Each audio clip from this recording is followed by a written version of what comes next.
Okay, since it is 3 o'clock on the dot, we'll get started. I'm hoping more people will trickle in. My name is Julie Evershed. I'm the director of the Language Resource Center, and I am so very pleased to introduce Bridget Hylak to you. She is a certified court interpreter and ATA certified translator. She has over 30 years experience in the language industry, including international speaker, consultant, author, and trainer. Her expertise is recognized and sought after, serving on numerous committees in the language technology, AI, and DE/AI arenas.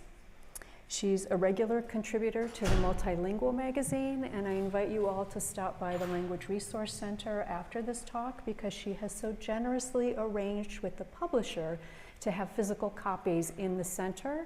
And on the volunteer dashboard, there is also a link where you can get a free digital subscription to this magazine. It's sure to be a great magazine aligned with our interests.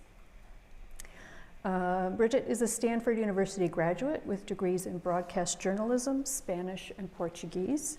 She's worked and completed postgraduate studies abroad in Argentina as well as Moscow. And she is a certified court interpreter and ATA certified translator, with her current efforts focusing primarily on AI, ethics, and language technology consulting as senior consultant with Tongue Tech Language Consulting. Her bio is much more extensive, and I have pasted it into the volunteer dashboard, and I invite you all to go take a look at it because she really has some awesome in-depth experience. So we're so very lucky to have her here this afternoon. Please join me in welcoming Bridget Hylak. Thank you so much. First, as I start speaking, I just want to make sure everywhere that is being heard at a good volume. If I'm screeching in your ear or screaming, if there's any problems, just let me know. I think you can all hear me in here. So welcome, Wolverines. Thank you so much for this invitation, really, to organizers Julie Evershed, Cindy Caden and Company, and other members of the University of Michigan's Language Resource Center. To media sponsors, Multilingual Magazine, which Julie mentioned, and also Bureau Works, which is a CAT tool we're going to look at. To my husband, Joey, who's in the back, continuing to help me through hip surgery, and a great friend, Terry, whose wonderful wife, Debbie, let him fly in all the way from Seattle last night just to be here to cheerlead. And to everyone joining us virtually, or perhaps later by recording, thank you so much for being here. This university has really taken what I think is a proactive step, extremely innovative step, by honoring me with this invitation. Today we are going to dive into the exciting and sometimes intimidating world of AI and how it is transforming the language industry. As Julie said, I serve on a lot of nationwide boards, and I hear differing opinions, complaints, innovations, accolades from many different industry sectors. So I hope I can present a balanced picture for you that resonates with you and does not frustrate you. And just as a last detail, I am hoping to get a Wolverine sweatshirt here before I go, so just let me know which way the bookstore is to get that. So without boring you further, by way of introduction, I have been in the language services industry, which forever, literally. So the top left picture is actually me in my Stanford dorm room, executing some of my first industry endeavors. I actually joined up with a couple friends of mine at college, that's your first idea, and put together a little translation company with some very, very smart people who came from different countries. So that was one of my first toes into the industry.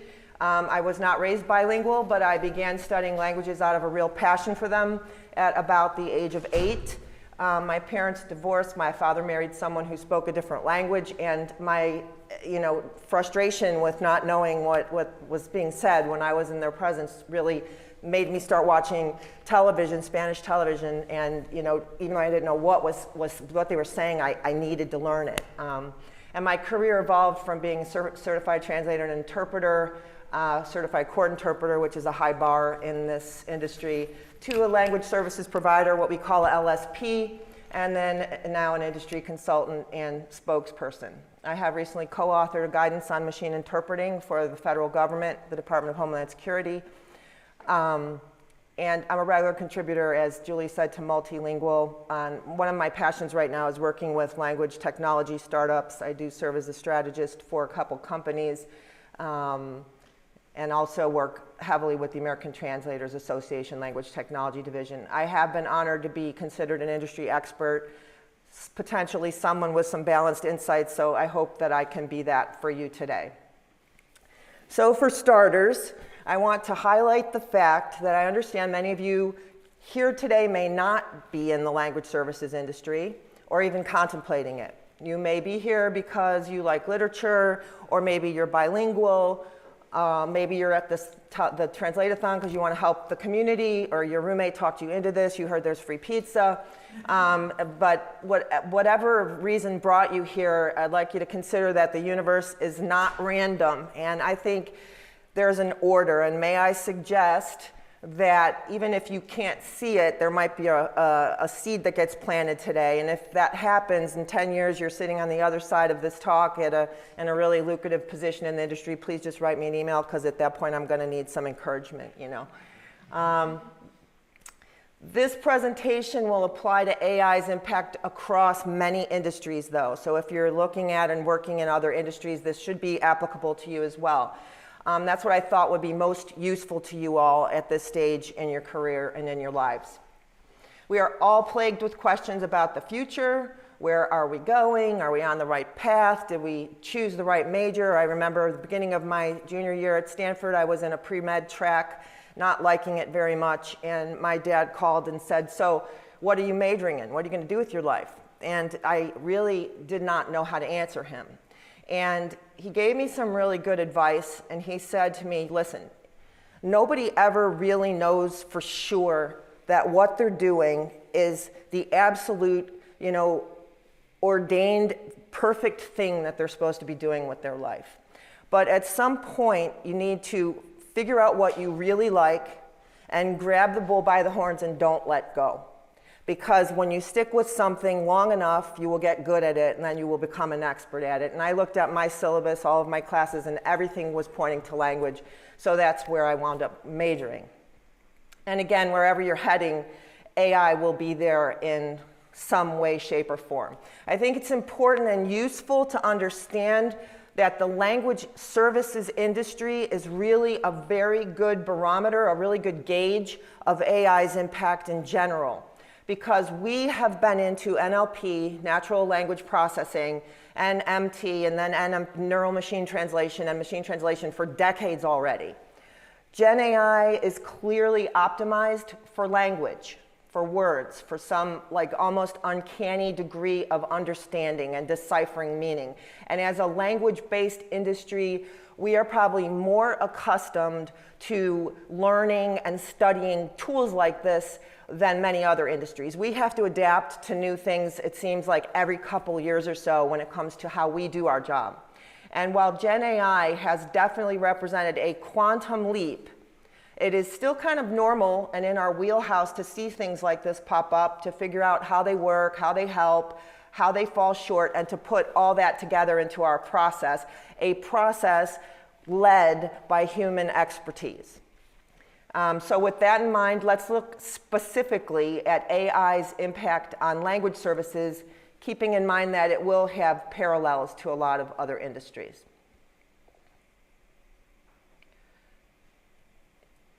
Okay, so let's start with the big picture. As in any field, AI should neither be demonized nor underestimated. For purposes of this presentation, I'm going to talk to you like you are language industry professionals. I realize that is not the case, and that many of you may not opt to actually pursue a career in this field, but just in case you do, I hope to give you a few things to think about. So let's start with curriculum. Where are the training courses and the industry programs that the industry needs right now? Unfortunately, things are changing so quickly in every discipline, not just language, every discipline, that universities are struggling to keep up. And helping many of them shape curricula for the future has been part of the work that I do as a consultant in this field. Because as you will see, and I hope you come away with this, this is a very lucrative industry. It's bigger than the music industry, and a lot of non-linguists have become CEOs of huge language industry companies simply because of the zeros that they see attached to the end of all of the reports. So obviously, we are more of a global community than ever before worldwide. There's more content to be translated than ever before because maybe we are talking way too much. My grandfather used to always tell me, you have 2 ears and 1 mouth. You should be listening twice as much as you talk, but I think I see the opposite happening in the world. But in order to succeed in this industry, we do need to be trained and properly prepared to capitalize on these opportunities. And there are so many. In a September 2024 op-ed in Le Monde, which is a French newspaper, members of the French Association of University Training in Translation Professions explained that they still believe strongly in the future of the profession. According to the article, many students hear this remark, why do you want to go into translation with machine translation and now GPT? How will you find a job? And Le Monde says it is essential to respond to these sometimes confusing messages without denying reality or claiming to have all the answers. And I see a lot of both of these things. Some people are denying reality and a lot of people say they have all the answers, but we have to do neither of those. They advise against making moral judgments on these developments, but they have added, and I think it's very important, that if people, students training to enter any field, choose to ignore the technological developments, they're going to do so only at their own risk. The task is to help all of you make informed choices that will allow you to enter a fulfilling and lucrative career. So a little bit about the trajectory of this industry. Disruption, the word disruption, we hear it everywhere. It's really nothing new in language services. So of course, St. Jerome officially started everything out with a big bang by translating the Bible to Latin, an edition known as the Vulgate, from the Latin word vulgaris, meaning common or ordinary. So it's a false cognate. The word vulgar in those days does not mean the vulgar in our modern sense. But another industry disruptor was the old typewriter, believe it or not. And it took about 50 years to go from that invention to it becoming a staple in every office. But inventions get adopted a lot more quickly nowadays. I took a typewriter with me to Stanford in 1983, and I left with a Mac SE as a graduation present in '87. In fact, I think I saw the very first modem in action up on the floor of all these guys huddled around a phone connected to a computer. This was, I thought for sure this was ridiculous, you know, and I remember these guys going, look at this, we could talk through a phone. So it happened quickly in those 4 years. But as little as 30 years ago, the industry was a very local one. It was a local effort to find bilinguals, to tackle local language problems, to bring interpreters into courts, hospitals, and schools, to take whatever was available at times, because it is not always easy to accommodate local language needs. And even children would get asked to interpret, and do still get asked to interpret for their parents. And it's a sad thing to me to see that, because it makes a lot of people that I know as adult bilinguals, they say, oh, I hate interpreting. And I'm like, well, that's because you were probably put into one too many situations where you didn't even understand what was happening in English, much less how to translate and interpret it. And you can really help that mindset, to help people to overcome that when they realize that they were asked to perform in a situation that they should never have been put in. While the profession began and remained local for centuries, then came fax machines and email, which profoundly changed how we do our work. I never will forget sending emails to a colleague of mine in Argentina. We had previously interacted in a much more snail mail sort of way, and it just seemed like, my goodness, you know, 1 minute to the next we can exchange our drafts, and we could start editing each other's work. That disrupted our processes, in fact. And we could tap into a gene pool of linguists outside of a limited geographical area, who are working from their offices, their apartments, and their bedrooms around the globe, and that's still the case. And that greatly enhanced quality. Moreover, translation has gone from a purely like artisanal or poetic literary endeavor to a profession that provides a service to society and its various stakeholders, like courts and schools and hospitals, and fulfills legal mandates, which is very important. There are a lot of laws that require translation and interpreting to be provided to individuals, and these are sort of like your ace in the hole. These are part of your arsenal when it comes to running a language services business, because individuals, companies have to comply with accessibility and diversity mandates, and we assist organizations in their compliance with, these federal mandates. Because realize that language access is legally equivalent to the requirement to provide handicap access. It's just a different kind of access, but all of the requirements are the same. The industry also fosters understanding worldwide between world leaders, UN sessions, for example, or at least, that's our highest charge. So there's no shortage of work to be done. Our recent Grandview research study highlights this fact, naming a number of emerging areas in our field, from transcreation to localization. So there is an awful lot to be optimistic about. The localization market is booming, and AI is a key driver. So by expanding your skills into localization, you can tap into a growing market that demands cultural adaptation and transcreation in addition to translation. So as an aside here, let me just ask, is anyone familiar or not with the term localization? That's very, very common. Not familiar, very, very common. So thank you, because probably you represent a lot of other people. So localization is the kind of new term on the block, not necessarily the new kid, but it's at least two things. So first of all, it's reaching every last soul in every last hut or village on the planet with a given message, agenda, or piece of news. And how we reach every last person like that is still not entirely clear, but there are wheels in motion trying to accomplish this goal.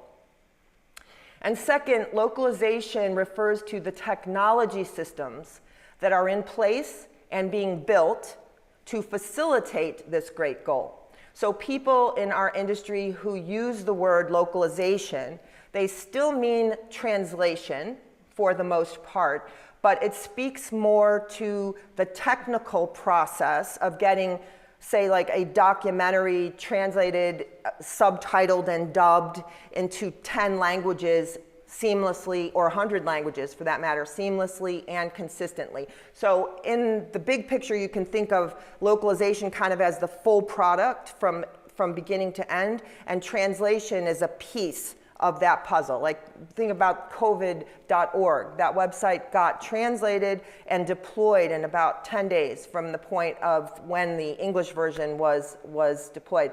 That would never have been possible 10 years ago.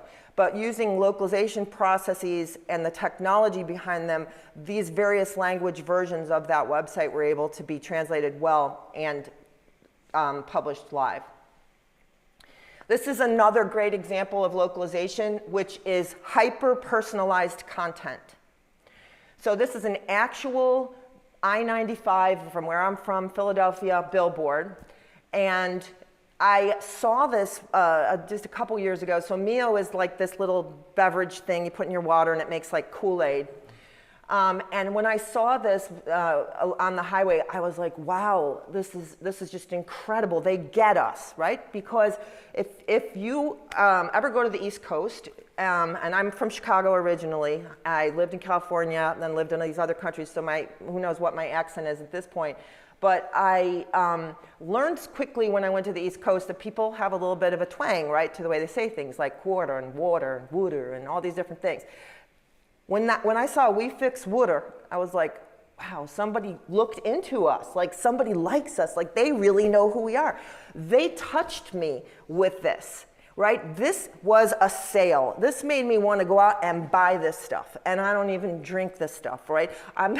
But it did, and then there was another similar type billboard for this very same campaign. which is kind of humorous. We have a notoriously polluted river near Philadelphia called the Schuylkill River. And another one of these billboards said, "We make the Schuylkill taste good." And so just that, a bit of effort that was taken in that marketing to hyper-personalize the content for our area is really a new and emerging area of translation, of localization, of language studies that's becoming extremely important. It would be meaningless elsewhere, right? If I put this up downtown here, people would go, what's this? These people don't know how to spell the word. But this is an example of what localization can be. So the language services industry is not going anywhere. It is estimated to be it's estimated to be about $77 billion this year in 2024, and it is projected to reach $104 billion by 2029, growing at a compound annual growth rate of over 6% during that period. North America holds the largest share of the market. We have over 3,000 companies in the US employing more than 55,000 people in language services. Factors that are driving this growth include this globalization, digitization of content, and this hyper-personalization of content. So many people, when you really think about it, now live or work in countries where they don't manage a language, right? Because a lot of people are digital nomads. So, for example, someone from Vietnam living in Germany may still need to buy something online from a website. And how is their experience going to be if they don't manage German? And those use cases are on the minds of companies like Amazon, because they realize that their products need to get into the hands of every person who's traveling or living in a different country. There's so much room to improve localized language experience, not just according to demographic. It's not just France needs French and Italy needs Italian anymore, but it's according to the individual and where they're living. And what is key to gainful employment and opportunity is our response to the changes. And that is really what I'd like you to make sure you hear that. Because the technology innovations most certainly have and are impacting our profession to a great extent. This is a quote by a really good friend of mine. His name is Gabriel Fairman. He is CEO of a CAT tool we're going to look at. We're going to look at three, actually, but it's called BWX, Bureau Works. And in fact, as a media sponsor here today also, they're giving an extended trial to everyone who's participating in Translate-a-Thon, a 3-month free trial. So we'll talk about CAT tools, computer-assisted translation tools in a minute. But Gabriel's roots are in translation. His mom was a lifelong translator who actually at 70 years plus transitioned to computer-assisted translation tools because her son was encouraging her because he built this technology, and now she works in AI-enhanced CAT environments. He is a great friend of mine. I think we both share this desire to move the industry forward together, but he recently posted on LinkedIn something that I don't know if there's an answer to. He said, to the translators who aren't adapting to AI enhancements and other game-changing industry tools, I'm curious, what's your game plan? And like seriously, gulp, right? Drop the mic, whatever you want to say. There were not many good answers to this question, and it just brings home the reality that we need to shift our mindset from resisting some of these changes to embracing them. The most successful language professionals will be those who adapt and evolve alongside the technology. And may I just try and encourage you here, don't take this personally, because AI is displacing AI workers as well. Many people are getting displaced. It's just a matter of knowing kind of the playing field. What's going to help me earn better, be more efficient?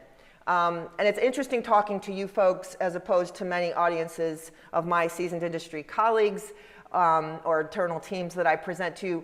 Many of whom are really set in their ways and they don't want to hear anything about change. They kind of see AI as a force of evil or harm.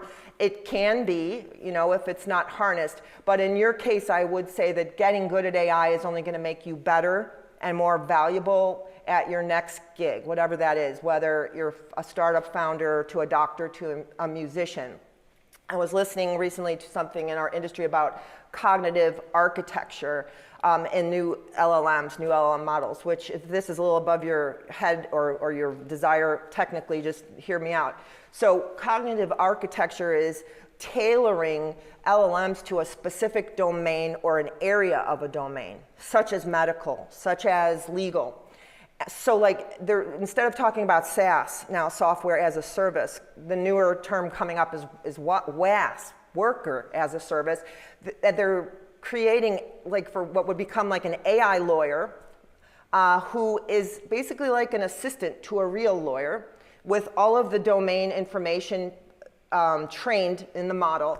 So this AI worker as a service becomes sort of an assistant to the lawyer. Now, the lawyer would not be able to do his job if he couldn't weed out the hallucinations and everything, but these are the newer areas where AI is really starting to be strong, not in the large language models, but in the small language models. If you haven't heard of those yet, you will. So let's hit some definitions here. I'm going to go fast through this slide. We're going to do some key terminology in the AI landscape, just in case you don't already know. And if you do, just bear with us here. Just a little, to learn one of our acronyms, the L10N, that stands for localization. There's 10 letters in between the L and the N, so nobody wants to write it out anymore, so that's how we spell localization. So let's quickly demystify some AI jargon. Machine learning, of course, is the foundation. It's the ability of computer systems to learn and improve from data without being, expressly programmed. And that's been around for a while. So machine learning is the foundation. Deep learning is a powerful extension of machine learning. It's a subset of machine learning that uses artificial neural networks to learn and make decisions with improved accuracy over just straight machine learning. Natural language processing, NLP, is a huge term in our industry. It's crucial for language tasks, while the new kid on the block is not AI, but generative AI. Now, we're all talking about AI this and AI that, but what we're really talking about is generative AI, a subset of AI. And to get clear on the differences, so AI, in the most basic terms, relies on machine learning algorithms to identify patterns and make predictions based on existing data that it's been trained with. I also think that you can think of it as AI, artificial intelligence, or analyzing information. That's what it does. So how does that look in my everyday life? Well, it's been around for decades, and it is affecting you every day. One example would be like that an AI algorithm can forecast future supply and demand to help like Amazon warehouse optimize its stock levels. If it notices, oh, we're way down on the toilet paper, it's going to be able to predict that more toilet paper will need to be bought by such a date. Another example of AI at work in our everyday life is like that phone call that we've all probably got from the bank that there's suspicious activity on our account. In that case, AI has just noticed a pattern, right? That you usually don't travel to Scotland, and you usually don't buy jewelry, but yet your credit card was used in Scotland to buy jewelry, and because of these algorithms in place and what it learned about your previous purchasing history, it's made a conclusion. It's analyzed the information. It says, okay, there's something suspicious that just probably or maybe happened, so you get that phone call. Generative AI is very different, and the reason why it is a game changer is because it doesn't just analyze information and predict things based on patterns and input, but it actually generates entirely new content, which you've all seen. I'm sure you've played with ChatGPT or Gemini or Claude, maybe even one of the image generators. So it's AI that can generate content, images that never existed before. This is just really, really the game-changing part of it. They're not just analyzing, it's AI that is not just analyzing and processing existing info, but creating something entirely new. So it's important to be clear on that.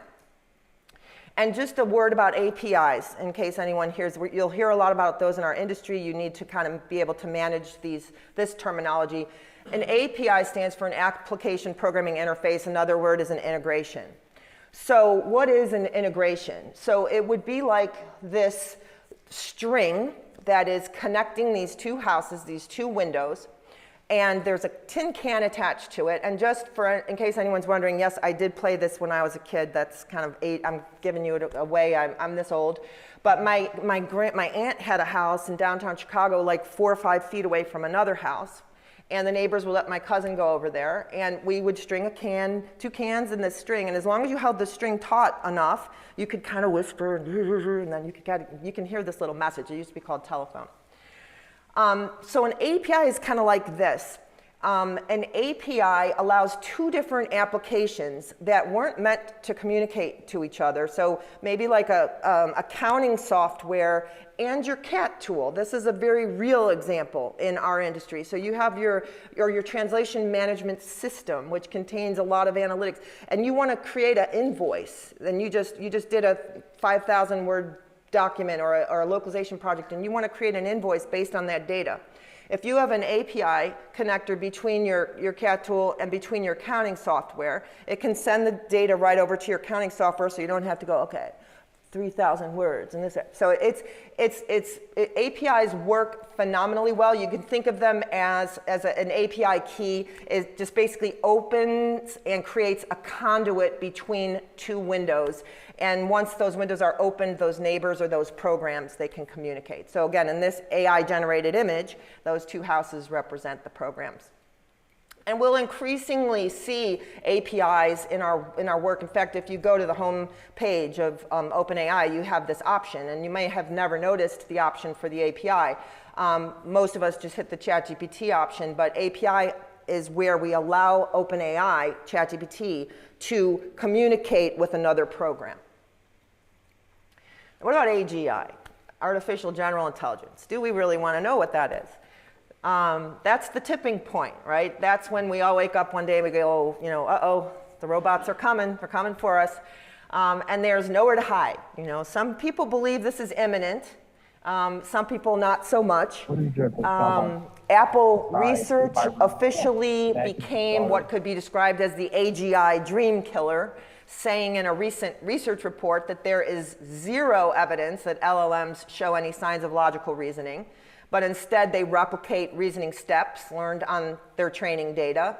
I personally tend to take the middle ground, in my opinion, here, based on input from a lot of places, including some very high-level tech industry, Silicon Valley sort colleagues.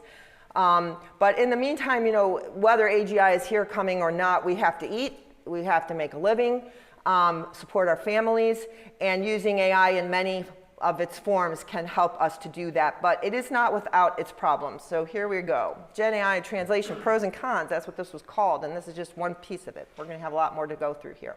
So one of the very first pros of using Gen AI will say, in our work is speed and productivity. AI can provide instant translation of live events. Maybe it's not always 100% good, but it can be quite good. Even just AI-generated subtitles are helpful to remote interpreters who interpret over Zoom. Sometimes it's very hard to hear, and you're shaking your head so you understand. So sometimes it's hard to tell what someone's saying on a Zoom call, and the subtitles might not be completely right, but they can give you occasionally that word that you missed. There are new tools that use self-regulating LLM models with AI components like voice cloning, facial mapping. We're going to look at this, a little sample of this, to deliver a lot of highly accurate communications, and like newscasts are using them in different countries. Google Translate, the stat there is 100 billion words a day translated. Amazon Translate, 125 billion words a day. I never received a resume from anyone who could do that, but what AI is doing, it's automating those routine tasks and getting kind of that secretarial stuff out of our way. Translation consistency is a huge benefit that AI provides, AI and Gen AI. So starting with neural machine translation and different things that will store your translation, we're going to look at that. So years ago, we would have to check and cross-check and recheck manually to make sure that we used the same term on every instance of, like, say, McDonald's slogan, you know, I'm loving it, or Nike's, like, just do it, I think, right? So you would be surprised at how many different ways there are to translate things like that. And without some check, without some quality control behind you, that consistency gets lost, and you lose that connection to your customers. You know, you can even lose the whole vibe of a campaign. So it's kind of like the very opposite of the feeling of what happened with that Mio poster, that Mio billboard I was telling you about. When you start to have, you know, trips when it comes to consistency and lacking consistency, you confuse people. And, you know, if you're thinking about translating something like a product literature for a pharmaceutical product, or how someone who's say taking insulin, if you translate the same word differently, it can have catastrophic results. They may interpret something totally different. So the consistency factor is very, very important. It becomes an in the background activity. Another pro of AI in translation are these integrations that we talked about, the APIs. So helping tools talk to each other. Google Translate is integrated with a wide range of other tools like Google Docs, Google Slides, and that lets you translate, you're probably familiar, directly inside of the tools. And we now are seeing AI, Gen AI in our browsers, right? Those are integrations. They're giving us the ability to use our browser and also AI at the same time. There is a caveat here, and that is that too many integrations from a technical standpoint spreads your data across more servers.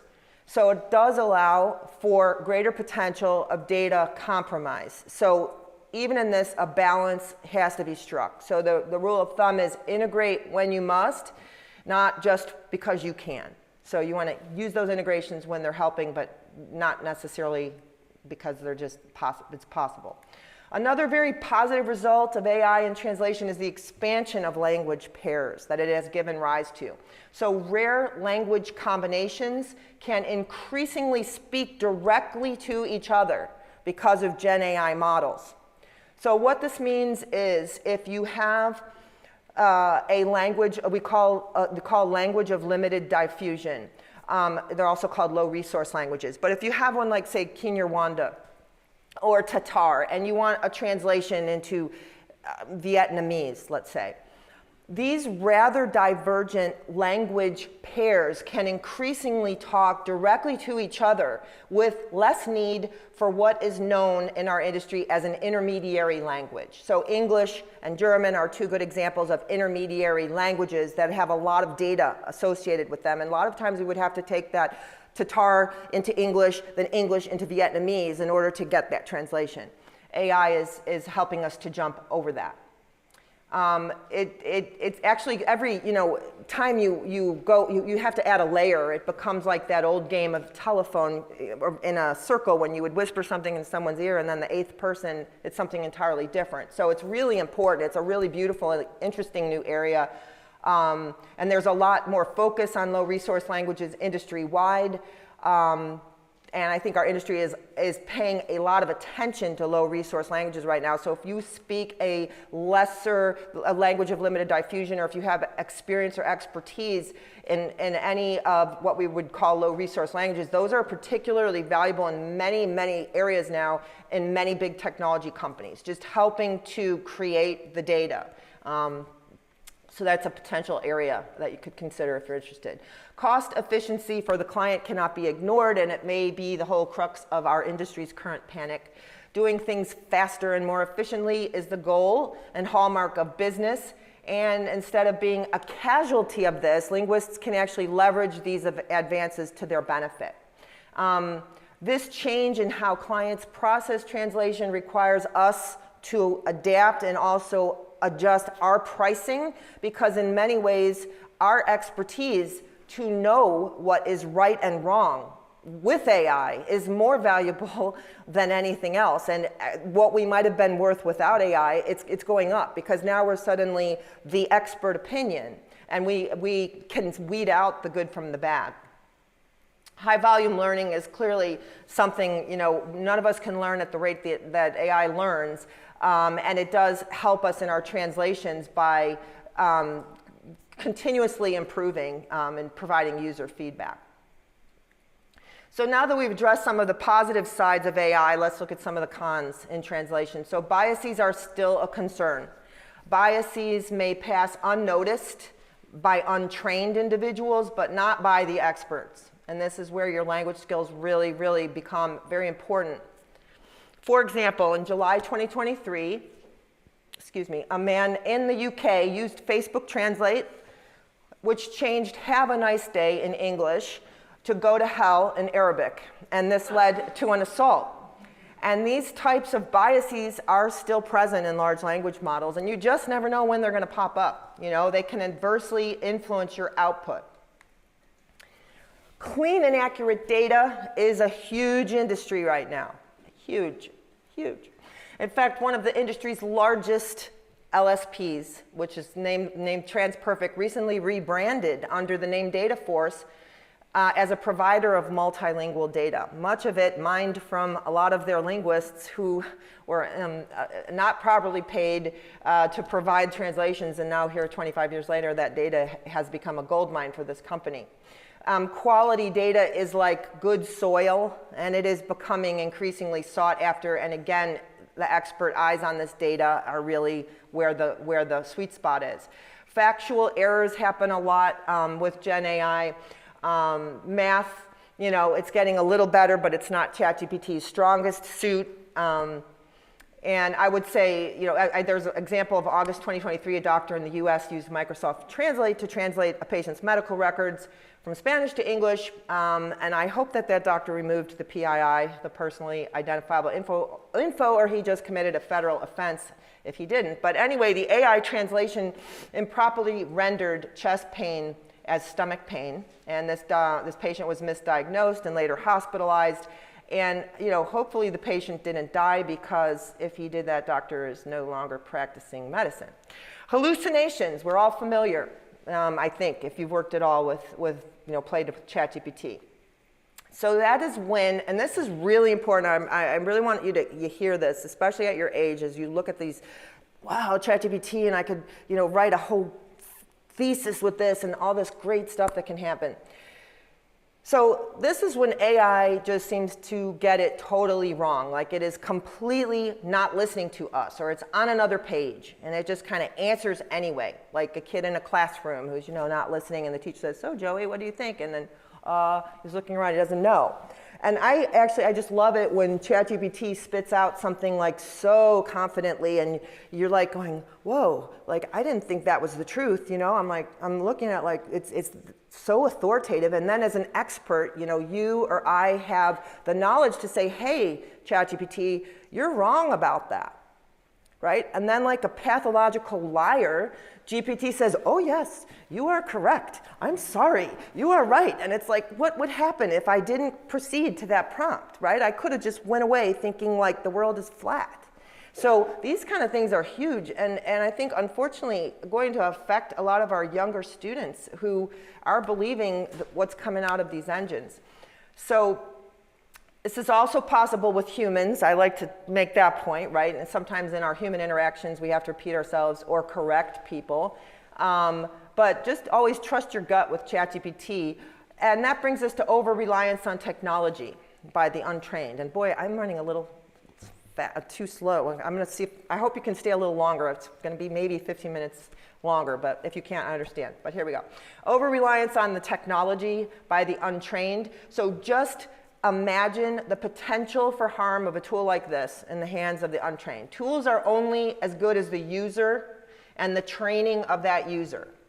And so this is true with AI in translation or anything, right? Fire is a tool, a chainsaw is a tool, but unless you're taught how to use it properly, like some really bad things can happen. I love to use the medical robot example. I've been using this very same image for about 7 or 8 years now. It's a really good one. So to give you a way of thinking about this, if you were on the other side of a robot like this, about to undergo a right radical nephrectomy, let's say, What would you want to know? What would I want to know? Well, I would want to know, first of all, the training of that practitioner.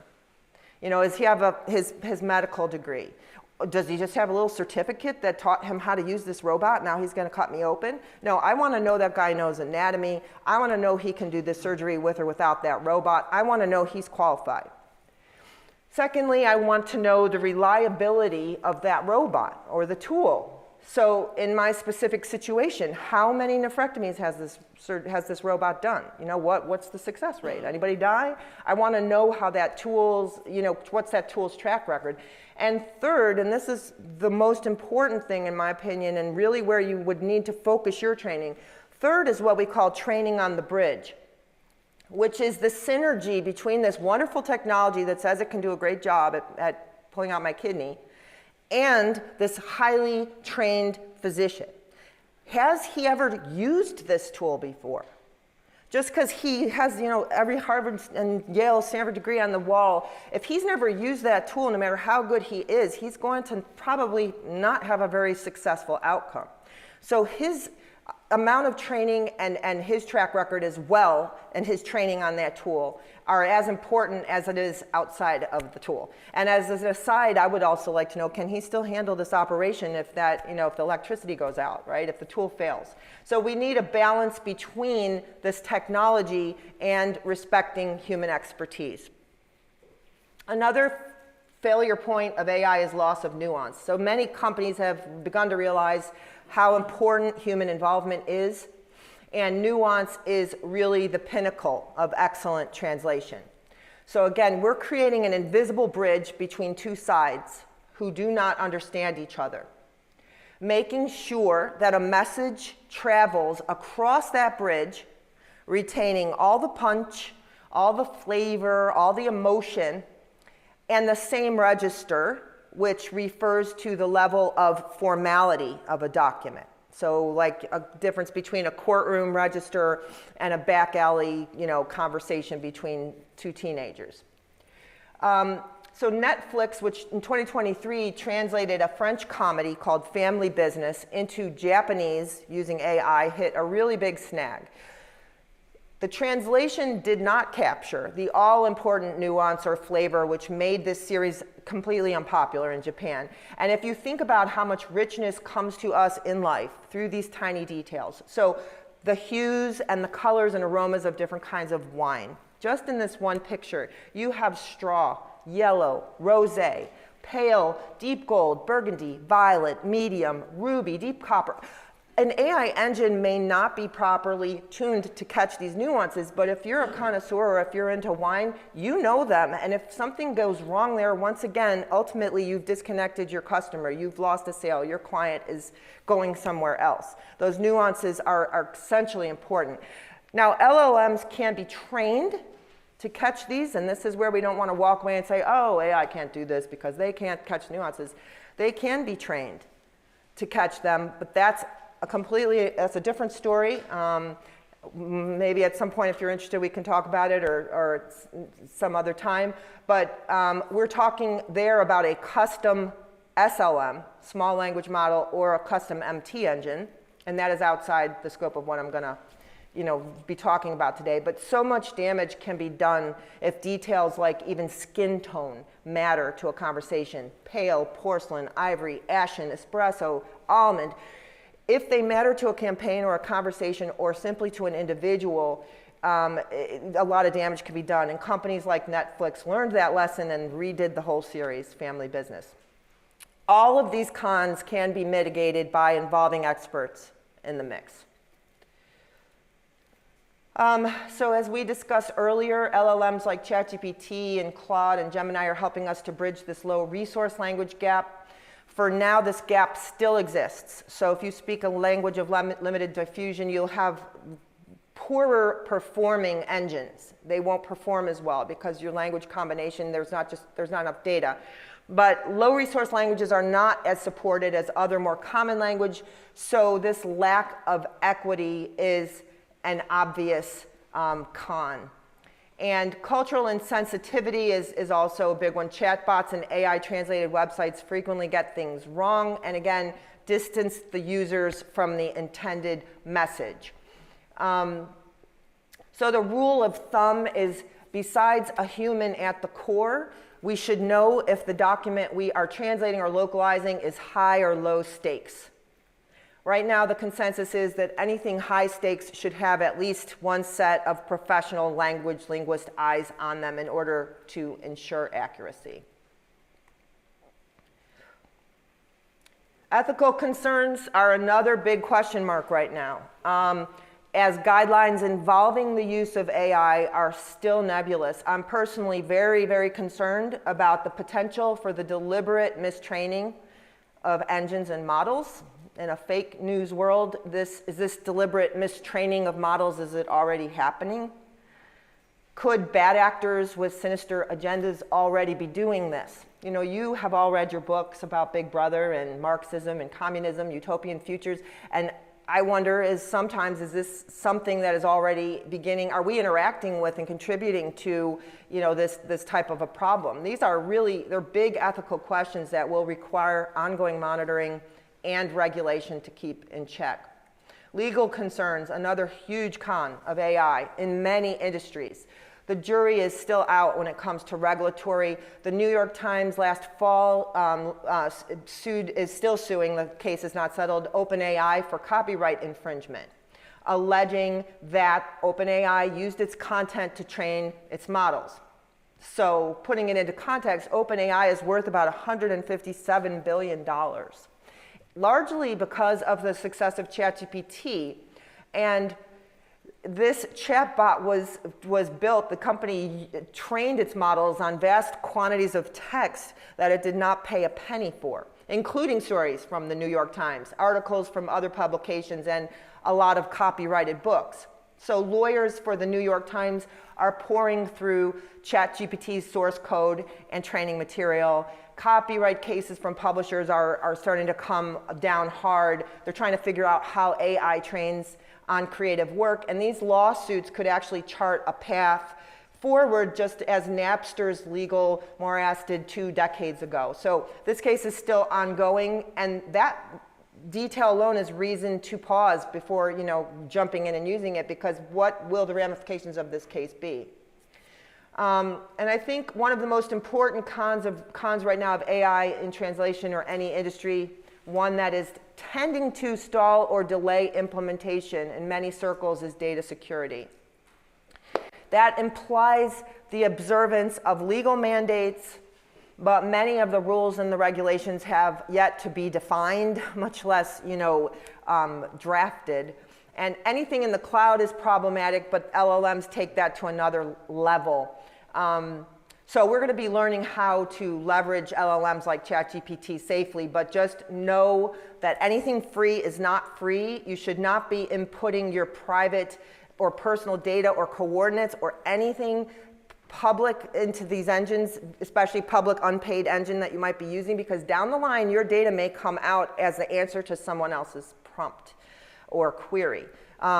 There's ways to help avoid some of that, and we'll look at that. We'll look at how to navigate these gray areas safely next. So AI can be dangerous for linguistic data. Here's some things you really need to know, and not just for our industry, but for any. So data usage with actions directly within ChatGPT, OpenAI API, or any other Gen AI or LLM model that's publicly accessible through the web alone can and will be used to train models. Anything you're doing publicly with ChatGPT that you haven't paid for, they're using it. It's right in their privacy statements. They're not hiding it. Nobody's saying we might, sort of, kind of, they're doing it. So anything you're using in there, putting in there publicly. So if you're going to have, you know, if you're breaking up with somebody, you don't want to use the exact names. You just want some, you know, make up some pseudonyms or something. But really, seriously, it's no joke. So ultimately, you cannot know how the model will use your data. This means that in a professional setting, your NDAs, your non-disclosure agreements, or contracts with your clients might prohibit the use of AI. It very well might, because ultimately, as I said, you don't know how the model will use it, and AI is considered a third party contractually. So it can make your non-disclosure agreement light up. Like most non-disclosures, if you're in a contractual relationship with a client, it will say you can't share this data with a third party. Well, AI is considered a third party. So that's very important to know. And I would say keep in mind the term general access, which you'll see in these privacy statements. If you go straight to ChatGPT and start using it, or you're using a system that is leveraging AI publicly, but not properly protecting your data, that's what you're dealing with. There are a lot of ways to present this. Some of the major CAT tools have some good security measures in place. So this slide is for linguists or future linguists working professionally for clients so that you know what to use and how. Many computer-assisted translation tools now do incorporate GenAI safely into the translation editor, and who can tell me how they do that? What did we looked at this earlier in the slide. What's it called? That thing that connects them. API. Yay, yes. API, so it's an integration. These CAT tools were not built knowing that AI was coming, but now that it's here, they have created an integration and they're bringing AI into the CAT tool. This means that if you are familiar with using a CAT tool, we're going to look at that also, you won't have to jump outside of the platform in order to, say, query something with ChatGPT. Make sure that you're using a paid version, though, and again, this is once you're in a professional, you're earning money for this stuff. You want to make sure that you're using a paid version of any GenAI tool through your CAT tool because they often default to a public engine. So just pay attention when the box comes up and it says you're going to be using a public engine here. Don't just click OK on that. Make sure you read it. You may want, again, if you're earning money, you're going to want to make sure your data is safe. So after you've chosen the CAT tool that you feel you're comfortable with, and a lot of this happens through doing the trial periods, and all of these tools here are, I think phenomenal tools. You do a trial period and see which one resonates with you. Once you pick your tool, you've taken the largest step toward making sure you're using AI safely, but that's not the only step. Next, you need to ensure that you aren't breaking those NDAs, which could, again, third party, you don't want to mess around with that. Your ability to even leverage AI depends on what you are contractually allowed to do with the client's data. And then if you're going to use GenAI because it is contractually allowed, you need to strip the PII, the personally identifiable info. And then you can preserve even more content confidentiality by entering text into GenAI segment by segment. So not like a 3-paragraph chunk of text, but a sentence by sentence. Because at the same time you're prompting GenAI, a million people probably are prompting it also, or I don't know what the stat is there. But entering a whole big chunk of text keeps it in that piece of data enters their engine in that chunk. So it's just another way to further protect your data. And now we're going to briefly look at some of these industry-leading CAT tools in action. So starting with, how many of you have ever worked in a CAT tool? A couple. Okay, you really want to get there. You don't want to try to translate without a CAT tool. It's a way, your wonderful time is you're using it, you can use it so much more efficiently. So this is a typical CAT environment. This is a CAT tool I really like that's called SmartCat. And this is particularly, this particular screenshot does not show GenAI involved. I'm just going to show you the bare bones here. So some of the main components of a good CAT tool are, first of all, a 2-pane window. Some people like, source on the left, target on the right. Some people like source above, target below. You can rearrange the window panes however you're comfortable working. Translation memories, which you can see in this image. A translation memory should accompany or be a part of every translation job you do, because if it isn't, then you're almost throwing away your work product, and you might have to redo the same thing down the line. A translation memory is a component of a CAT tool that follows your work as you translate, and it records your work. And let's say a slogan like just, I'm loving it, McDonald's, comes up 10 times in your document. And you find the perfect way to translate it, and you get it all done, and you click accept, and that segment gets locked because you've accepted it. If I'm loving it shows up in segment 80, it's going to highlight the source text, and it's going to tell you, wait a minute, you already translated this like 80 segments ago. And it'll show you what you translated. So you can just take it, if you approve it, it's the same context and it's the same term that you want to use in this context, and you just say, oh yeah, great, I don't have to retranslate that, bam, right? And it's just such a game changer with repetitive anything, even just one single word. So the translation memory is a really big and wonderful help. TBs, which are term bases or glossaries, are another component to our CAT tools. And unlike a translation memory, which records a segment of text at a time, so like 5 to 10 words, a glossary just records a set of terms that are particular to whatever you might be working on. So we have clients in different domains, courts and schools, and each one of them we have different translation memories and different term bases for, because their content reflects different terminology, and it makes the translation work for our linguists a whole lot faster. And then a really good tool will have MT, machine translation, just right there in your face. You don't have to leave the platform. You don't have to go to Google Translate. When it'll highlight things, as you see in yellow, drawing from these resources, the translation memory, the term base, your machine translation. And if it recognizes something in any of those resources, it's going to tell you, I already got this for you. You know, don't waste your time. Look, I got this for you. And so you just basically you click on the other side of the same segment, and your translation pops right in there. And if you've ever done a document that has any text or even a set of documents, something like an e-learning course, when we have to translate those, they contain video components and literature and tests, and so many similarities happen from one piece of this puzzle to the next that it would be really hard to do it without a really good CAT tool in place. So this one is like a Google Docs version of a translation environment, because this is a live CAT tool. So we have teams that will work together around the globe at once on a document like this. And again, referring that covid.gov website, that's how that gets done. And one translator could say, hey, I don't know if you like this, what do you think? And there's each segment comes with a little bit of commentary, so you can interact almost like you're in the same office with your clients.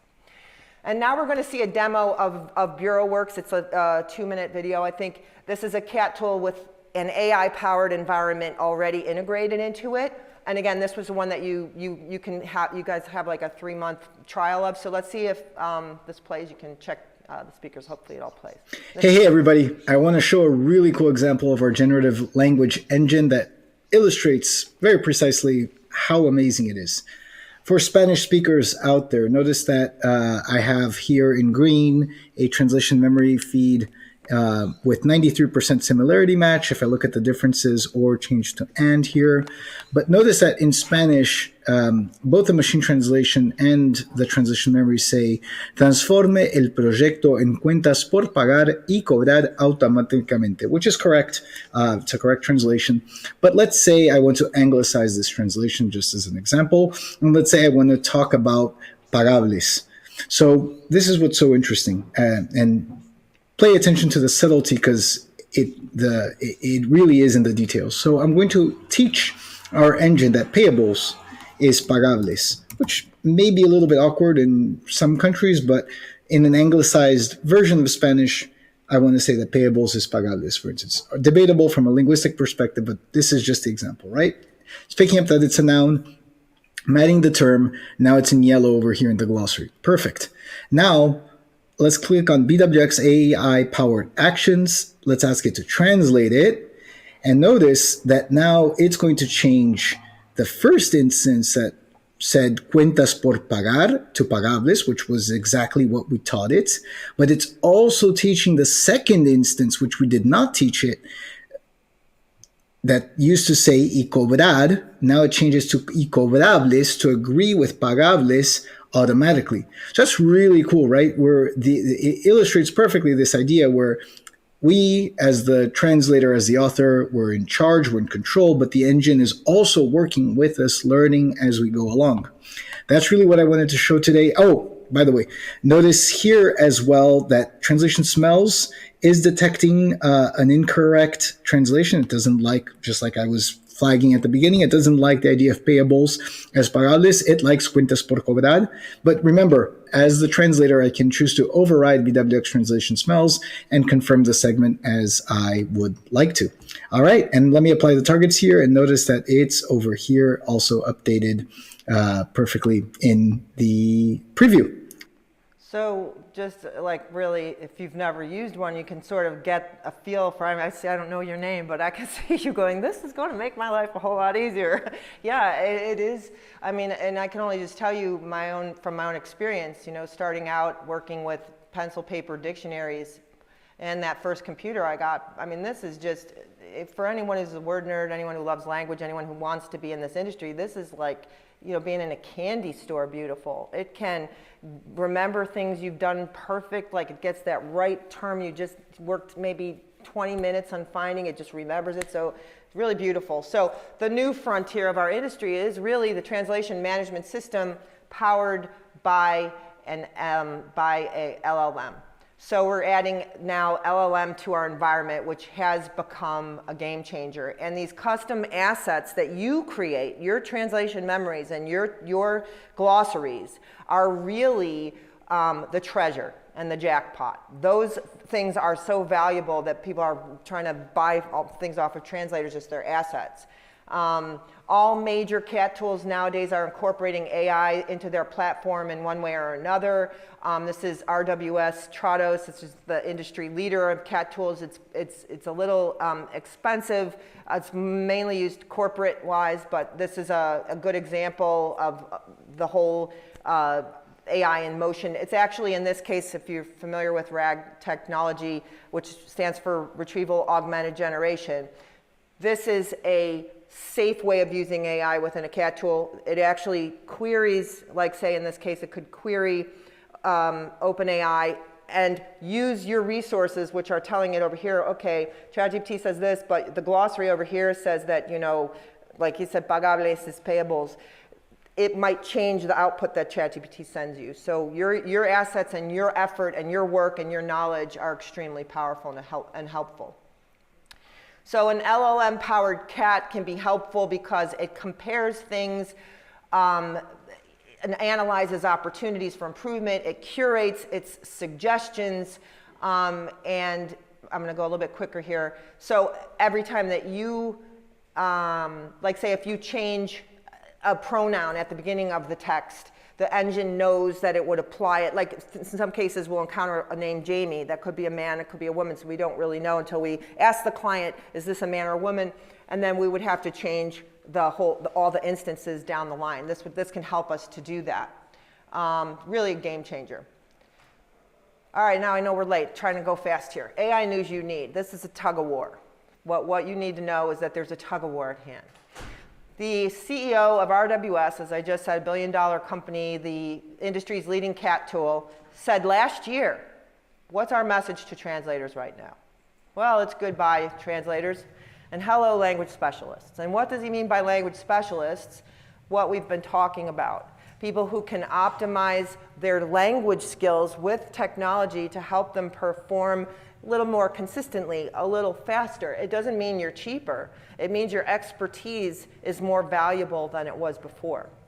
I have a lot of colleagues in the industry who use CAT tools and their clients still do not know. And they charge, you know, the same prices that they used to charge prior to CAT tools, and they've, you know, 10x'd their income that way. Because clients don't know these things yet. They're not familiar. Now, GPT has changed kind of the landscape of what people think we can do and how we can do it, but we do need to get good with these tools. However, if we look at some of our professional organizations like American Translators Association, the French Translators Society, they said that the respect of human expertise is paramount, and they strongly recommend against replacing human language experts with AI tools, most especially in high-stakes scenarios. As a member of the ATA Language Technology Division, we are working on a forthcoming guidance that is also expected to focus on the irreplaceable value of experts in the loop. And we're highlighting these pros and cons. And I really sit at the intersection of this industry, kind of shaking my head at times because of things like this. When people say we can't always, we have to have humans all the time.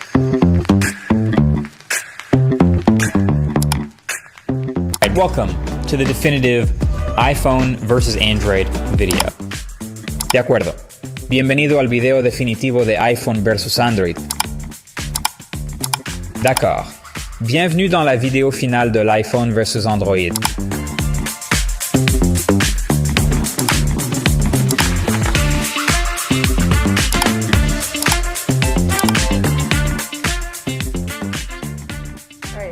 Stuff like that, I am really humbled.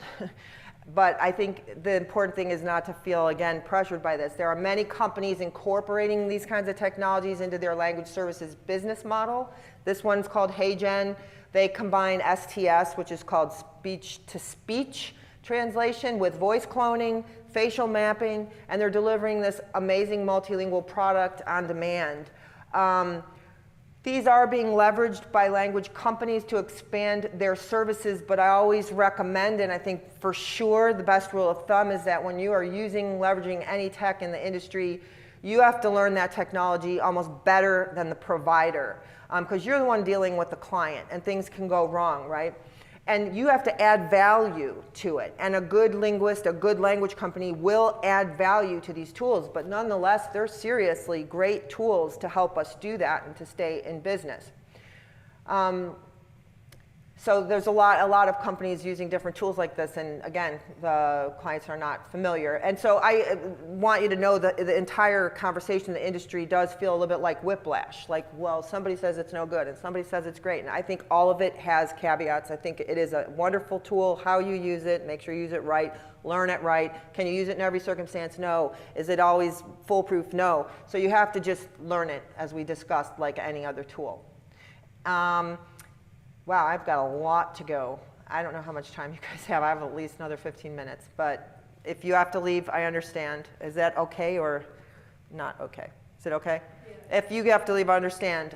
Some good stuff coming here. I'll try to speed through. So the roller coaster that we have all been experiencing in many industries does have an official term, and it's called the AI hype cycle. And I have to say, first of all, Julie, thank you, because Julie wrote me last week and said, "Are you sure you only need an hour? Because this looks like you need more." And I thought, no, I think I could. So you knew me better than I knew me, Julie. But this AI hype cycle applies to every industry, more than just ours. It's a prediction based on analytics developed by Gartner to represent the boom, the maturity, the adoption, and the social application of new emerging technologies. And looking at it helps us understand that this whole AI cycle has stages to it, and it helps us understand what we've been seeing. There's 5 main stages. First, we have the innovation trigger when the technology first emerges. It sparks interest and excitement. Everyone thinks it's the holy grail. It can do everything. And this is what happened starting in the fall of 2022 and later in 2023. Next stage, we hit the peak of inflated expectations. Here, the technology is heavily publicized. The public's expectations skyrocket, fueled by this huge surge of AI companies that start appearing. But the problem is that expectation is often beyond what is feasible. And for example, this is also when companies are or have been acting like AI is going to be able to do every single thing for us in every single way. But it can't actually do that. They just start making us think that. The third stage is the trough of disillusionment, when reality sets in. The technology fails to meet all these hyped expectations and claims, or there are complications, or there are lawsuits or privacy concerns, which lead to everybody saying, hold your horses. There's skepticism and disappointment. People start losing faith that this technology can do what it has claimed. Investments start to slow down, and people start to get confused and kind of concerned, and they're not quite sure which way is this going to go. The fourth phase is called the slope of enlightenment. During this phase, the technology matures, the most practical applications are discovered and begin to be implemented, and regulatory issues are more defined, and the potential for good and harm become more clearly understood. And finally, the final phase is the plateau of productivity. The technology is widely adopted and starts delivering real value. It's no longer hype. It's a practical tool that's integrated into daily life and it's best optimized. So we are right now in the trough of disillusionment. Investments are being pulled from a lot of AI and tech companies. People are starting to publicly talk about AI's limitations. We're trying to understand exactly how we are going to leverage all this in a useful way. But what this diagram also tells us, I think it might even be more important, is not where we are, but where we're going. We have seen all the hype and stuff, but now we have to understand that we are moving toward a more realistic understanding of AI. And this hype cycle helps us manage our expectations and understand that, like it or not, you know, whether we want to believe this or that person, its application will be inevitable. So how do we navigate a successful career in language services? So now that we've done so much hard work learning and digesting all this stuff, how can we put it all to work, like ASAP, whoever's a senior here or a master's student? First of all, this industry is not going anywhere. It's growing. It's really exponentially growing. It's just going to be a matter of how you choose to enter it and what you decide to do in it. Entering it is not as straightforward as knowing 2 languages and being able to translate between 2 languages. Being bilingual isn't the only thing you need anymore. We really have to master the technology and the language to make a go of it. I can't tell you that that is easy. I don't know if that's what you want to hear, but there are some practical tools that you can employ in order to get there. So like I said, there are 2 sides to our industry. A lot of people don't realize this, and a lot of the linguists are staying on the language side and just saying, oh, we can't, use AI, and we're, they're purists, and I understand we love words and stuff. But there is a whole other side, and working together, I think, is really where the career opportunities and the sweet spot is. So to thrive in this era, linguists and everyone else, we need to develop some new skills. This bubble diagram gives us a good overview of many opportunities out there in language services. And so basically, you could look at this and say, which apple do you like? Which one do you want to pick and run with? Data literacy, post-editing, and machine learning expertise are really, really valuable right now. Really, really valuable. Localization managers in XYZ language, there's lots of job openings for that on LinkedIn. So if your language is French localization manager, and that scares you maybe because you said you don't know what localization means. It means you're ready to start to go down that path if you know French and English and you're a linguist. That means you can manage and handle these languages, and you just want to put a little technology behind it. DEIA, diversity, equity, and inclusion and accessibility is a very big area too right now when it comes to language services. Anything, again, with regulatory behind it has income behind it, funding behind it, so there is money to be made there if you're interested in DEIA. I do have an article in this month's Multilingual magazine about, it's like a comprehensive manifesto basically on DEI, language accessibility, so you could take a look at that for some background. Project management and communication skills will also be crucial for collaborating with AI teams and human teams and AI human teams. So that's never going to go away, I don't think. And then 10 years from now, I'm going to watch this tape. No, I hope it doesn't. So there are a lot of opportunities. It's really just starting to take a peek at some of these and see if any of them resonate with you. There are many roles within our industry. It depends really on your age and your interests. Also, whether you're an interpreter or translator. AI is not affecting the interpreting profession as heavily at all right now. There's a lot of reasons why, but outside of the scope of this conversation. But researching the field and interning, if you're interested in any of these particular options, is really key. Gen AI primer, you guys know this, GIGO, garbage in, garbage out, right? If you put some crap in, excuse my language, but if you've received, I've seen so many client junk that we get asked to translate, and we look at it and we're like, how can we translate this as junk? It's like the English is horrible, it doesn't make sense, and you have to go back to your client, basically edit the whole thing first before you can even translate it. Well, that's what this refers to in a localization process. When your client gives you garbage, it's going to become garbage, and a lot of individuals and companies don't take the time to let a client know, you gave us something that we don't think is right, but they'll just translate it, and that's why there's so much miscommunication. With Gen AI, the opposite. This is a little thing I kind of was proud of come up with. So better your input, the better your output. I like thinking of it as Bibbo instead of Gigo. Make sure the input is good, even in your source document.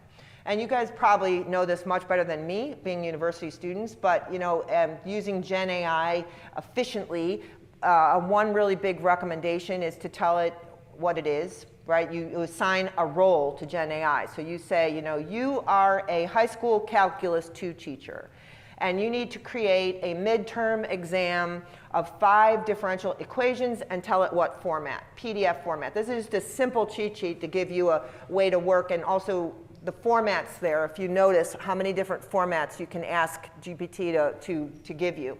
But if you were that Calculus 2 teacher, this was the prompt I gave, and it came up with this. I'm not a calculus expert. I don't know if this is right or wrong. But the calculus teacher would then have to look at this and say, yeah, that's correct. Oh, no, this one's really wrong. Oh, we didn't learn this, right? This is where it helps, but it doesn't know everything. Some of you know calculus better than me. Probably, maybe this is completely no good, but that's helpful. With career training, I would recommend that you be very selective. Choose training that's relevant for now. Research the industry. Read all the content you can. This is going to be a great resource for you. Some content, they will ask you to pay for it. I think some things are happening so fast right now, you don't want to overpay. There's so much content and so many free webinars. Absolutely important to have a LinkedIn. Our industry is extremely big on LinkedIn. People are always doing webinars. People know each other. There's all kinds of opportunities. If you're not on LinkedIn and you're interested in this industry, you need to be on LinkedIn. It's much more important than a website. And so I'm finishing up at this point. So with or without all these, just about one more minute here. So with or without all the fancy tools that we just discussed and all the theory and whatever career path you ultimately choose, just know that when you translate or interpret, however you get that job done, your job is invisibly connecting 2 different sides, parties. So you're taking an audience who would be totally in the dark about something into the light, from confusion to understanding. You do not want to add your own personal style when you translate, or your brand. You want to be faithful to the author, the originator, and the flavor of the message. A lot of things can go wrong, like on these examples, with the results ranging from funny to deadly, right? If you care and you research and you cross-reference, though, and learn a few tips, a lot can go right, and a lot of otherwise marginalized people will be served. So if I could leave you with one thing as you're translating the next 2 days, pretend that you are the one on the other side of the screen or the document, and you only know one language. And the information on whatever you are translating is essential to that person's livelihood, their health, their happiness. Connect your audience with that message and disappear in the process, because that invisible bridge of cultural understanding is really your job as a linguist. As a conclusion here, I would say AI is offering transformative potential in our industry, but a balanced approach with human expertise remains crucial. And that's all I have. And thank you so much. So sorry about the overlay.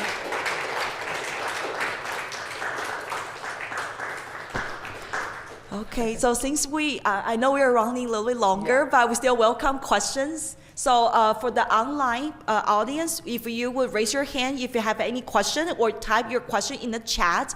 And for the in-person, because we got everything recorded, so if you raise your hand, we're gonna pass the microphone to you. Okay. Ali?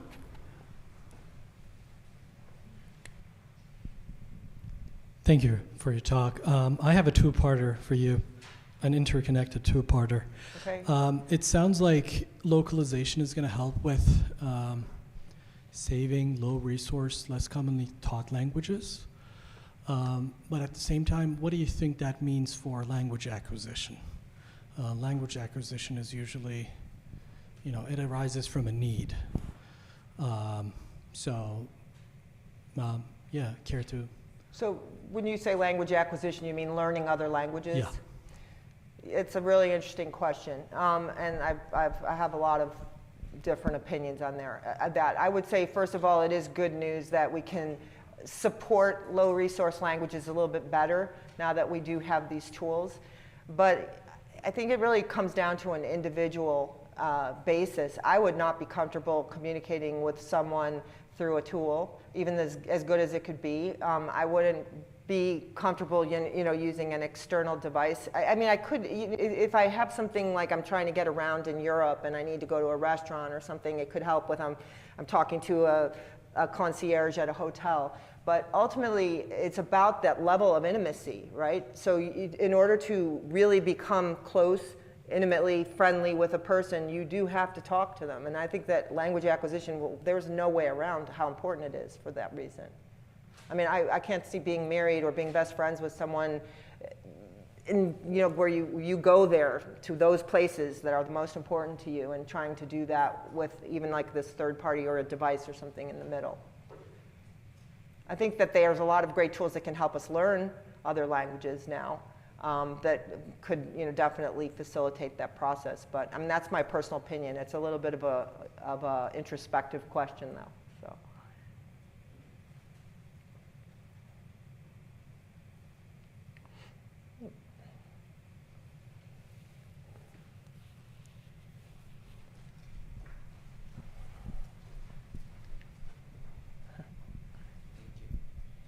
Hello. Hi there. Thanks for the talk. That was really cool, super informative. Really appreciate it. Thank you. My question, and it's kind of an open-ended question. I don't have like too many specifics, but it's about localization, generative AI, and that area of what you were talking about with regards to like dialects, and more specifically dialects that are not standardized. Mm-hmm. So for example, I'm mostly thinking about Arabic, where most tools use modern standard Arabic, mm-hmm. of which there are no native speakers, right. And where of all the dialects there's only one that's been standardized. Yes. And then I think of the examples of like Netflix shows being in Arabic, but their subtitles being in standard Arabic, and so none of it actually matches what people are saying. And mm-hmm. I don't know, I guess I'm just wondering what your thoughts on that are. Where does localization go with regards to that? You're valuable, is all I can tell you. Google needs you. Because these are the again, kind of like the last frontier of our industry. The conversations about how to reach even, Mayan population, there's a difference between language and dialect, clearly. So, for example, Guatemala has 8 or 9 languages. They're not dialects. Dialects become they're just an area now where we do not have data for them. There is data that's actually able to be generated through AI engine, something called synthetic data, which takes patterns from other languages and can actually, incredibly enough, start to put some pieces together and create data that really wasn't produced or trained, not human-informed data. But it's basically our final frontier of our industry. And there's the only answer to you if you're waiting for these subtitles, right? And people in your community who would be waiting for those languages to be served. The unfortunate answer there is that so much of it is driven by ROI and return on investment and what sells and how big is the audience, that unless there's a legal reason to translate for a specific individual's dialect, that such as like they're in court and they need to be represented, those cases, they have to be served. It's a legal requirement. Outside of that, if you're talking about commercially serving them, that's just a case-by-case basis depending on a provider who is, say, producing this entertainment content, and is it going to yield for them. I don't know if that answers your question. Okay.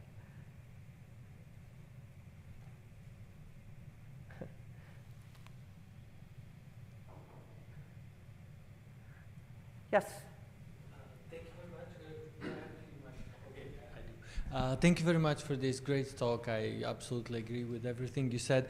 Although I would like to ask one question. You were talking about these new skills and new technologies, but who is supposed to teach them? Because like this technology has been evolving as we speak now. So when these students here graduate, there will be new technologies which they were not trained for. So the best advice I can give you there is what I said near the end, is there are just a plethora of free courses and trainings available through the technology providers on LinkedIn. They have all kinds of training, like seminars, webinars, you know, chats with 5 to 6 people who are just talking about how the technology is working, demos of the technology. You can also get free trial subscriptions to a lot of these tools, for most of them. And so part of it is on you. You're going to learn what you need to learn up to here. Universities can't keep up in any domain. It's just really, the industry can't keep up. You know, we can't keep. We're trying to keep up with clients who are telling us, oh, it's easy now. You know, you should be able to just throw this through ChatGPT and have it back in an hour. And we're trying to explain to our clients, client education is very important to teach the client what they don't know.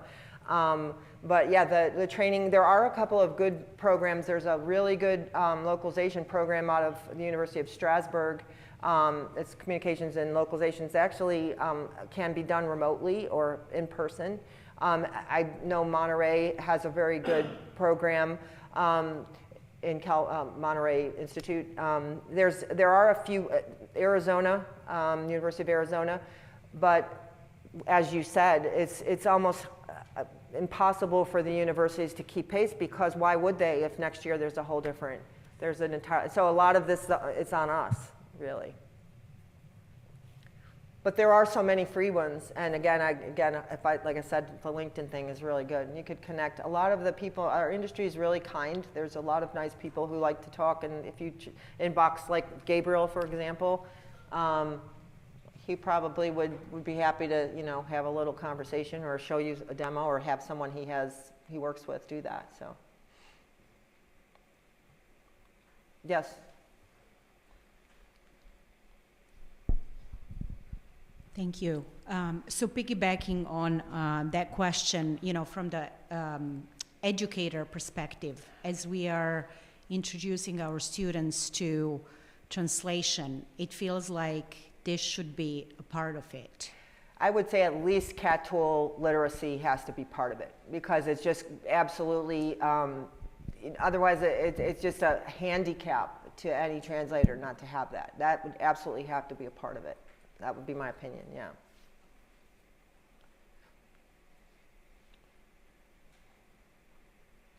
The AI, not so much, though, honestly. Like, the AI can come a little bit later.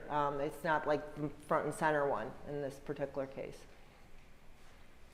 So I think we should wrap it up now. However, Bridget will be coming to the Translate-a-Thon, at least for a little bit, and I hope to see you all there as well. We will have snacks and pizza coming later. Yep. We've got a lot of great projects. And I thank you so much. This was amazing. No, thank you. I'm really honored to be here, guys. Really happy to be an honorary Wolverine, not Spartan, I heard. See, Spartan I thought, but if I said that one word, it's a big, big mistake. What if I called you Spartans, right? All right, thank you.